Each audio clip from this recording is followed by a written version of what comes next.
প্ৰিয় বন্ধু-বান্ধৱীসকল, এয়া কোনো সাধাৰণ চন্দ্ৰগ্ৰহণ নহয়। ইয়াৰ বিপৰীতে বহুতেই ঘাতক চন্দ্ৰগ্ৰহণ হ'বলৈ গৈ আছে। প্ৰিয় বন্ধু-বান্ধৱীসকল, ৩ মাৰ্চৰ ৰাতি এনেকুৱা ৰাতি হ'বলৈ গৈ আছে, যি আগলৈ ১০০ বছৰলৈকে দ্বিতীয়বাৰ ঘূৰি নাহে। আকাশত এক এনেকুৱা আচৰিত আৰু ভয়ংকৰ খেল হ'বলৈ গৈ আছে, যিটো দেখি ডাঙৰ ডাঙৰ জ্যোতিষীসকলৰো কপালৰ ঘাম মাটিত পৰিছে। ১০০ বছৰৰ পাছত এক এনেকুৱা মহাসংযোগ বনিবলৈ গৈ আছে, যিয়ে ৰাহু আৰু কেতুৰ কলা ছায়াই সম্পূৰ্ণৰূপে আৱৰি ধৰিবলৈ তৈয়াৰ আছে। এই ভয়ানক অন্ধকাৰৰ মাজত ৪ ৰাশিৰ মাজত কুবেৰৰ খাজানা খুলিবলৈ গৈ আছে। হয়, আপুনি সম্পূৰ্ণ সঁচাকৈয়ে শুনিছে। ৰাতিৰ ভিতৰতে ভাগ্য সলনি হোৱাটো কোনো সাধাৰণ কথা নহয়। ইয়াৰ বিপৰীতে সেই ৪ ৰাশিৰ জীৱনৰ সেই সত্য বনিবলৈ গৈ আছে, যিটো দেখি সেই দুশ্মনৰো চকুৰ পানী ওলাব। কিন্তু সাৱধানে, যদি আপোনাৰ ৰাশি এই ৪ ৰাশিৰ ভিতৰত হয়, তেন্তে সুখী হোৱাৰ আগতে এটা বহুত ডাঙৰ ৰহস্য জানি লওক। আপোনাৰ কাৰণে জীৱন আৰু মৃত্যুৰ প্ৰশ্ন উঠিব পাৰে। এই ৪টা ৰাশিৰ ভিতৰত যিটো চতুৰ্থ ৰাশি আছে, তেওঁলোকৰ লগত কিবা এনেকুৱা হ'ব লগা আছে, যিটো ইতিহাসত কেতিয়াবাহে ক'ৰবাত হয়। সেই চতুৰ্থ ৰাশিৰ জাতকসকলে প্ৰচুৰ ধনটো পাবই, কিন্তু তেওঁ যদি সেই সৰু ভুলটো কৰি দিয়ে, যিটো গ্ৰহণৰ সময়ত সাধাৰণ মানুহে কৰে, সেই সকলোবোৰ ধন মাটিৰ লগত মিহলি হৈ যাব। সেইকাৰণে আপোনাৰ ৰাশিৰ নাম শুনিবলৈ ধৈৰ্য ধৰক, কিয়নো ব্ৰহ্মাণ্ডৰ এই চক্ৰই আপোনাৰ জীৱনৰ সম্পূৰ্ণ দিশা সলনি কৰি দিব। গতিকে আজিৰ এই ভিডিঅ'টো সম্পূৰ্ণ শেষলৈকে চাওক আৰু ব্ৰহ্মাণ্ডৰ এই ৰহস্যময়ী যাত্ৰাত মোৰ সৈতে গভীৰলৈ যাওক। চন্দ্ৰগ্ৰহণ কোনো সাধাৰণ ঘটনা নহয়। আগৰ পৰাই আমাৰ আৰ্যমুনিসকলে কৈছে যে যেতিয়া চন্দ্ৰমাৰ ওপৰত গ্ৰহণ লাগে, তেতিয়া সম্পূৰ্ণ পৃথিৱীৰ জলতত্ত্ব ভয়ানক ৰূপত প্ৰভাৱিত হয়। আৰু আপুনি জানে জানো যে আমাৰ শৰীৰতো 70% পানী আছে। যদি সমুদ্ৰত ঢৌ উঠিব পাৰে, তেন্তে আমাৰ শৰীৰ আৰু আমাৰ মগজটোতো ঢৌ উঠিব পাৰে। ৩ মাৰ্চৰ এই গ্ৰহণ এই কাৰণেও সকলোতকৈ বেলেগ হয়, কিয়নো এদিনা দেৱগুৰু বৃহস্পতি আৰু কৰ্মফলদাতা শনিদেৱ এক এনেকুৱা আচৰিত স্থিতিলৈ আহিব, যিটো বহুদিনৰ মূৰত দেখিবলৈ পোৱা যায়। ইয়াক শাস্ত্ৰত মহাচণ্ডাল যুগ, ৰাজভংগ যুগৰ এক দুৰ্লভ মিশ্ৰণ বুলি কোৱা হৈছে। এফালে বিনাশৰ শক্তি হ'ব আৰু দ্বিতীয় ফালে সমাধানৰ অমৃত। যেতিয়া সমুদ্ৰ মন্থন হৈছিল, তেতিয়া অমৃত আৰু বিষ দুয়োটাই উঠিছিল। একেবাৰে তেনেকুৱাই যিটো এই ৩ মাৰ্চৰ ৰাতি ৰাশিবোৰৰ মাজত বিষ ঢালিব, তেন্তে কোনোৱে তাত অমৃত পাব, যিয়ে তেওঁলোকৰ অহা ৭ পুৰুষলৈকে দৰিদ্ৰতাক সম্পূৰ্ণৰূপে নোহোৱা কৰি পেলাব। আপুনি কেতিয়াবা ভাবি চাইছে জানো যে গ্ৰহণৰ সময়ত এনেকুৱা কি হয়, যিয়ে এজন মানুহৰ ভাগ্যক ৰাতিৰ ভিতৰতে সলনি কৰি দিব পাৰে? আমাৰ প্ৰাচীন গ্ৰন্থত এক বহুতেই ৰহস্যময়ী কথা আছে, যিটো নজনাকৈ আপুনি এই সংযোগৰ শক্তিক জানিব নোৱাৰিব।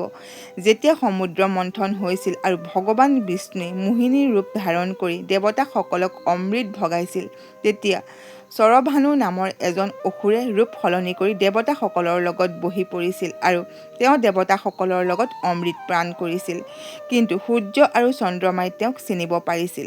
ভগৱান বিষ্ণুৱে তেওঁৰ সুদৰ্শন চক্ৰৰে তেওঁৰ মূৰটো শৰীৰৰ পৰা বেলেগ কৰি পেলালে, কিন্তু তেওঁ অমৃত পান কৰিছিল, সেইকাৰণে তেওঁৰ মৃত্যু হোৱা নাছিল। তেওঁৰ মূৰটো ৰাহু বুলি কোৱা হয় আৰু তেওঁৰ শৰীৰটো কেতু। সেই দিনাৰ পৰা ৰাহু আৰু কেতু সূৰ্য আৰু চন্দ্ৰমাৰ সকলোতকৈ ডাঙৰ দুশ্মন হৈ পৰিল।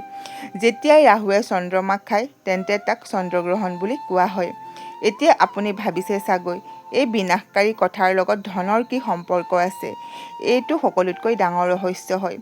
ৰাহু মায়াৰ কাৰক হয়। ৰাহু ভ্ৰম হয়, জুৱা হয়। হঠাতে প্ৰাপ্তি হোৱা ধন কলিযুগত যাৰ ওপৰত কলি দয়ালু হৈ পৰে, তেওঁলোকে ৰাতিৰ ভিতৰতে কোটিপতি হ'ব পাৰে। আৰু ৩ মাৰ্চৰ দিনা ৰাহু একেবাৰে প্ৰচন্ন মুদ্ৰাত থাকিব। তেওঁ সেই ৰাশি কেইটাৰ ওপৰত ধনৰ বৰ্ষা কৰিবলৈ গৈ আছে, যাৰ গ্ৰহ গোত্ৰ অনুকূল হয়। কিন্তু ৰাহুৰ মায়াৰ পৰা বাচি থকাটো বহুতেই অসম্ভৱ হয়। ৰাহুৱে যিমান সোনকালে দিয়ে, তাতোকৈ বহু বেছি সোনকালে সেইবোৰ কাঢ়িও লয়।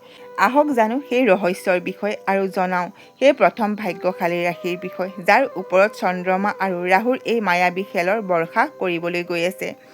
এই ৰাশি অন্য কোনো নহয়, অগ্নি তত্ত্বৰ সকলোতকৈ শক্তিশালী ৰাশি মেঘ ৰাশি। মেঘ ৰাশি ব্যক্তিসকলৰ এতিয়া সময় আৰম্ভ হ'বলৈ গৈ আছে। যোৱা কেইবাবছৰ ধৰি আপুনি যিমানবোৰ সংঘৰ্ষ কৰিছে, যিখিনি অপমান সহ্য কৰিছে, যিমানবোৰ আৰ্থিক সমস্যাত ভুগিছে, এই সকলোবোৰ ৩ মাৰ্চৰ ৰাতিৰ পিছত এটা বেয়া সপোনৰ দৰে শেষ হৈ যাব। গ্ৰহণৰ ঠিক পিছতেই আপোনাৰ ভাগ্যত এক এনেকুৱা প্ৰবল ৰাজযোগ বনিব যিয়ে আপোনাক চাৰিওফালৰ পৰাই পইচা দিব। ৰৈ থকা ধন হঠাতে পাবলৈ সক্ষম হ'ব। যদি আপুনি বেপাৰ কৰে তেন্তে বহুত ডাঙৰ ডিল ফাইনেল হ'ব পাৰে। আপোনালোকে এটা বিশেষ কথাৰ ওপৰত ধ্যান ৰাখিব লাগিব। গ্ৰহণৰ সময়ত আপুনি যিকোনো ধাতুৰ বস্তু নুচুব। ধাতু মানে লোহা, সোণ বা ৰূপ। যদি আপুনি এনেকুৱা কৰে তেন্তে ৰাহুৰ নকাৰাত্মক উৰ্জা সেই ধাতুৰ জৰিয়তে আপোনাৰ শৰীৰত প্ৰৱেশ কৰিব পাৰে। আপুনি এইটো বুজিব লাগিব যে ৰাহু লোহা আৰু আন্ধাৰত বাস কৰে। গ্ৰহণৰ সময়ত কেৱল ভগৱান শিৱৰ পঞ্চাক্ষৰী মন্ত্ৰ মনৰ ভিতৰতে জপ কৰক। এয়াই সেই সুৰক্ষা কৱচ হয় যিয়ে আপোনাৰ ধন টকা পইচাক সুৰক্ষিত কৰি ৰাখিব। মেষ ৰাশিৰ লোকসকলে খংটো কমাই ৰাখিব লাগিব, কিয়নো ৰাহুৱে আপোনাৰ মগজুত ভ্ৰম উৎপন্ন কৰি হাই কাজিয়াৰ সৃষ্টি কৰিব পাৰে। যদি আপুনি শান্ত থাকে তেন্তে কুবেৰৰ খাজানা আপোনাৰ হ'ব। এতিয়া আমি সেই দ্বিতীয় ৰাশিটোৰ কথা জনাম, যাৰ নাম শুনি আপুনি আচৰিত হ'ব। এই ৰাশিটো হ'ল সূৰ্যৰ স্বামিত্ব ৰাশি সিংহ ৰাশি। সিংহ ৰাশিৰ লোকসকলৰ বাবে এই চন্দ্ৰগ্ৰহণ এক বৰদানৰ ৰূপ লৈ আহিছে। এনেকুৱা এই কাৰণেই কিয়নো গ্ৰহণৰ সময়ত সূৰ্য আৰু চন্দ্ৰমাৰ এক বহুতেই ৰহস্যময়ী ত্ৰিকোণ বনিবলৈ গৈ আছে। যিসকলে শ্বেয়াৰ বাজাৰ, লটাৰী বা প্ৰপাৰ্টিৰ সৈতে জড়িত হৈ আছে তেওঁলোকৰ কাৰণে এই সময়খিনি কোনো চমৎকাৰতকৈ কম নহয়। হঠাতে আপোনাৰ হাতত এনেকুৱা খাজানা লাগিব পাৰে যিটো আপুনি কেতিয়াও কল্পনাও কৰিব পৰা নাই। আপোনাৰ দুশ্মন যিয়ে কালিলৈকে আপোনাক হাঁহিছিল, সিহঁতে আপোনাৰ ওচৰত হাতজোৰ কৰি থিয় হ'ব। আপোনাৰ মান সন্মানত ইমানেই উন্নতি হ'ব যে সমাজত আপোনাৰ নাম চৰ্চা হ'বলৈ ধৰিব। কিন্তু এটা কথা সদায় মনত ৰাখিব, ব্ৰহ্মাণ্ডই যেতিয়াই আপোনাক কিবা দিয়ে তেতিয়া আপোনাৰ পৰীক্ষাও লয়। সিংহ ৰাশিৰ লোকসকলে নিজৰ বাণীৰ ওপৰত নিয়ন্ত্ৰণ ৰাখিব লাগিব। গ্ৰহণৰ আগত ৩ দিনলৈকে ভুলতো কোনো দুখীয়া বা অসহায় ব্যক্তিক অপমান নকৰিব। যদি আপুনি জান বা অজানিতে কাৰোবাৰ অন্তৰত দুখ দিয়ে তেন্তে এই ৰাজযোগ স্বয়ং সাপলৈ সলনি হৈ যাব আৰু আপুনি ৰাস্তালৈ আহিবলৈ দেৰি নালাগে। সিংহ ৰাশিৰ স্বামী সূৰ্য হয় আৰু সূৰ্যই কেতিয়াও কমজুৰি লোকৰ ওপৰত অত্যাচাৰ সহ্য নকৰে। সেইকাৰণে ধনৰ অহংকাৰ কেতিয়াও নকৰিব আৰু পাৰিলে গ্ৰহণৰ আগদিনা কোনো মন্দিৰলৈ গৈ গুপ্তদান অৱশ্যে কৰক। তৃতীয় ভাগ্যশালী ৰাশিৰ কথা জনোৱাৰ আগতে আমি আপোনালোকক আকৌ মনত পেলাই দিওঁ যে চতুৰ্থ ভাগ্যশালী ৰাশি এতিয়াও বাকী আছে, যাৰ কাৰণে 100 বছৰৰ মহাসংযোগে নিজৰ সকলো শক্তি বচাই ৰাখিছে। সেই চতুৰ্থ ৰাশিটো কি আৰু তেওঁলোকে কি ভয়ংকৰ সাৱধানবাণী শুনিব লাগিব, সেইটো জানিবলৈ আপোনালোকে কেৱল অলপ সময় অপেক্ষা কৰিব লাগিব। কিয়নো যদি আপুনি সেই অংশ মিছ কৰি দিয়ে তেন্তে জীৱনৰ ডাঙৰ কথাটোৰ পৰা বঞ্চিত হৈ যাব। কিন্তু তাৰ আগতে জনাম যে তৃতীয় ভাগ্যশালী ৰাশিটোৰ বিষয়, সেইটো হ'ল তুলা ৰাশি। তুলা ৰাশিৰ লোকসকলৰ বাবে এই শুক্ৰ আৰু চন্দ্ৰমাৰ মিলনে কিবা যাদুৰ দৰে কাম কৰিব। যদি আপুনি ধাৰ ঋণৰ বোজাত ডুবি আছে আৰু যদি আপুনি চাৰিওফালৰ পৰা নিৰাশাই দেখি আছে তেন্তে এতিয়া আপুনি হাঁহিবলৈ সাজু হৈ যাওক। ৩ মাৰ্চৰ ৰাতিৰ পিছত আপোনাৰ জীৱনত এনেকুৱা ৰাস্তা খোল খাব যে আপুনি নিজেও আচৰিত হৈ পৰিব। বিদেশৰ সৈতে জড়িত বেপাৰ বা চাকৰিত আপুনি হঠাতে ইমানেই সফলতা পাব যে সকলোৱে আপোনাৰ উদাহৰণ দিবলৈ ধৰিব। আপোনাৰ ঘৰত মাতা লক্ষ্মীৰ স্থায়ী বাস হ'বলৈ গৈ আছে। তুলা ৰাশিৰ লোকসকলে কেৱল ইমানেই কৰিব লাগিব যে গ্ৰহণৰ সময়ত এখন বগা কাপোৰত অলপ চাউল আৰু এটা ৰূপৰ পইচা বান্ধি নিজৰ তিজুৰিত থৈ দিয়ক। যেতিয়া গ্ৰহণ শেষ হৈ যাব তেতিয়া এইখিনি কোনো বৈ যোৱা নদীত প্ৰবাহিত কৰি দিব বা কোনো গছৰ তলত পুতি থওক। এয়া এক এনেকুৱা অদ্ভুত আৰু গুপ্ত উপায় হয় যিয়ে আপোনাৰ ঘৰখনত পইচাৰ চুম্বক বনাই দিব। তুলা ৰাশিৰ সন্তুলনৰ ৰাশি হয়, সেইকাৰণে আপোনাৰ খৰচ আৰু উপাৰ্জনৰ মাজত সন্তুলন বচাই ৰাখক। ৰাহুৱে আপোনাক লোভ দেখুৱাবলৈ চেষ্টা কৰিব। তেওঁ আপোনাক এনেকুৱা নিৱেশ কৰিবলৈ উৎসাহিত কৰিব যিয়ে ৰাতিৰ ভিতৰতে কোটিপতি হোৱাৰ দাবী কৰিব। কিন্তু আপুনি এই লোভত নপৰিব। এতিয়া আমি আপোনাক সেই ৰহস্যৰ বিষয়ে জনাবলৈ গৈ আছোঁ যিটো গ্ৰহণৰ সময়ত প্ৰত্যেকজন ব্যক্তিয়ে কৰিব লাগে। লাগিলে সেয়া যিকোনো ৰাশিয়ে নহওক কিয়। গ্ৰহণৰ সময়ত কিছুমান এনেকুৱা কাম আছে যিটো ভুলতো কৰিব নালাগে, নহ'লে ৰাহুৰ কুদৃষ্টিয়ে আপোনাৰ সম্পূৰ্ণ পৰিয়ালটোকে বৰবাদ কৰি দিব। সকলোতকৈ প্ৰথম কথাটো হ'ল গ্ৰহণৰ সময়ত কেতিয়াও ভোজন বনাব নালাগে আৰু নে খাব লাগে। যেতিয়া চন্দ্ৰমাৰ ওপৰত ৰাহুৰ ছায়া পৰে তেতিয়া ভোজনত থকা সকলো চাকাৰাত্মক উৰ্জা বিহলৈ সলনি হৈ যায়। এই কথাটো বিজ্ঞানেও মানে যে গ্ৰহণৰ সময়ত বতাহত বেক্টেৰিয়াৰ সংখ্যা তৎক্ষণাত বাঢ়ি যায়। দ্বিতীয় কথাটো হ'ল গ্ৰহণৰ সময়ত শোৱাটো সম্পূৰ্ণৰূপে বৰ্জিত হয়। যিসকল ব্যক্তিয়ে গ্ৰহণৰ সময়ত শুৱে তেওঁলোক ৰাহুৰ মায়াবী দুনিয়াত ফচি যায় আৰু তেওঁলোকৰ জীৱনত দৰিদ্ৰতাই আৱৰি ধৰে। ৰাহুৱে আপোনাৰ অৱচেতন মনৰ ওপৰত চিধা আক্ৰমণ কৰে আৰু শোৱাৰ সময়ত আপোনাৰ মগজ একেবাৰে কমজোৰ হৈ পৰে। তৃতীয় কথাটো হ'ল গ্ৰহণৰ সময়ত যিকোনো মন্ত্ৰ উচ্চাৰণ কৰি মনৰ ভিতৰতে জপ কৰিব লাগে। যদি আপুনি জোৰকৈ মন্ত্ৰ পঢ়ে তেন্তে তাৰ উৰ্জা নষ্ট হৈ যাব। আৰু সকলোতকৈ মহত্বপূৰ্ণ কথাটো হ'ল যদি গ্ৰহণৰ সময়ত গৰ্ভৱতী মহিলাসকলক বাহিৰলৈ ওলাই যাবলৈ দিয়া হয় তেন্তে সেয়া বহুত ডাঙৰ ভুল কৰা হয়। গ্ৰহণৰ নকাৰাত্মক কিৰণ গৰ্ভত থকা সন্তানৰ ওপৰত চিধা প্ৰভাৱ পৰে। সেইকাৰণে তেওঁলোকে চিধা ঘৰৰ ভিতৰতে থাকিব লাগে। আপুনি জানে জানো আমাৰ মগজৰ তৰংগ চন্দ্ৰমাৰ কলাৰ সৈতে জড়িত থাকে।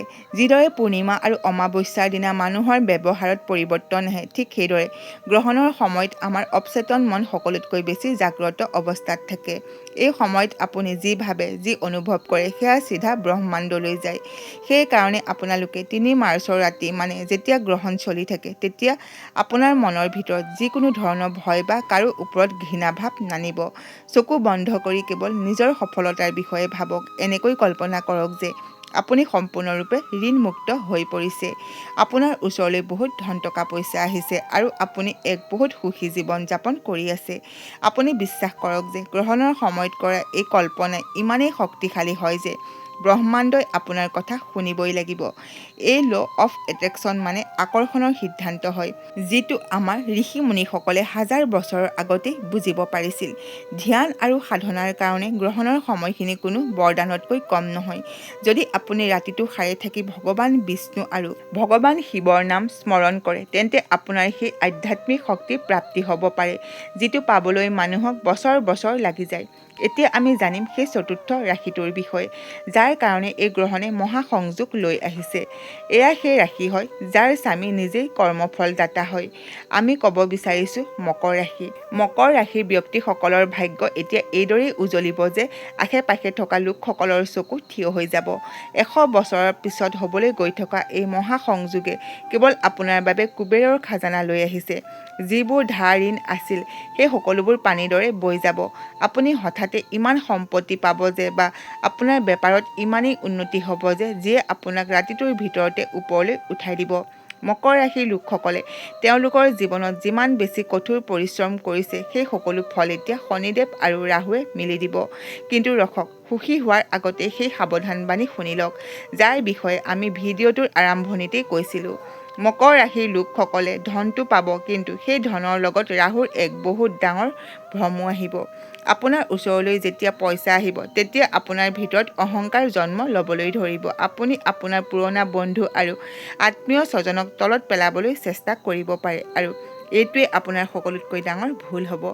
যি সময়ত আপোনাৰ ভিতৰলৈ অহংকাৰ আহিব, যিখিনি সময়ত আপুনি কোনো কমজোৰ লোকক অশান্তি কৰিব, তেতিয়া ৰাহুৱে আপোনাৰ সকলো ধন চাই লৈ পৰিৱৰ্তন কৰি পেলাব। আপোনাৰ কোনো এনেকুৱা বেমাৰ বা কোৰ্ট কেছ লাগি যাব যে আপোনাৰ সকলো পইচা সেই যুদ্ধতেই শেষ হৈ যাব। মকৰ ৰাশিৰ লোকসকলে বহুত বেছি সাৱধান থকাৰ প্ৰয়োজন আছে কিয়নো আপোনাৰ ওপৰত শনিৰ নজৰ সদায় থাকে আৰু শনি ন্যায়ৰ দেৱতা হয়। তেওঁ অন্যায় কেতিয়াও স্বীকাৰ নকৰে। তেন্তে এতিয়া প্ৰশ্ন এইটোৱে যে এই মহাবিনাশৰ পৰা বাচিবলৈ আৰু সেই ধনখিনি সুৰক্ষিত কৰি ৰাখিবলৈ অদ্ভুত উপায় কি? এই উপায় কেৱল মকৰ ৰাশিৰ লোকসকলৰ বাবেই নহয়, লগতে সেই সকলো ৰাশিৰ বাবে হয় যিসকলে এই গ্ৰহণৰ পিছত ধনৱান হ'বলৈ গৈ আছে। এয়া এক বহুতেই গুপ্ত উপায় হয় যিটো আমাৰ সিদ্ধ যোগীসকলে কৈছে, যিটো কৰিলে ৰাহু আৰু কেতুৰ কোনো ধৰণৰ বেয়া নজৰে আপোনাৰ একো কৰিব নোৱাৰে। গ্ৰহণ আৰম্ভ হোৱাৰ ঠিক আগে আগে এখন কলা ৰঙৰ সূতাৰ কাপোৰ লওক। সেই কাপোৰখনত অলপ কলা তিল, এটা লোহাৰৰ গজাল আৰু এটা নাৰিকল বান্ধি লওক। এই টোপোলাটো ঘৰৰ মুখ্য দুৱাৰৰ ভিতৰৰ ফালে ৰাখি দিয়ক। সম্পূৰ্ণ গ্ৰহণ কালৰ সময়খিনিত এই টোপোলাটো তাতেই থৈ দিয়ক।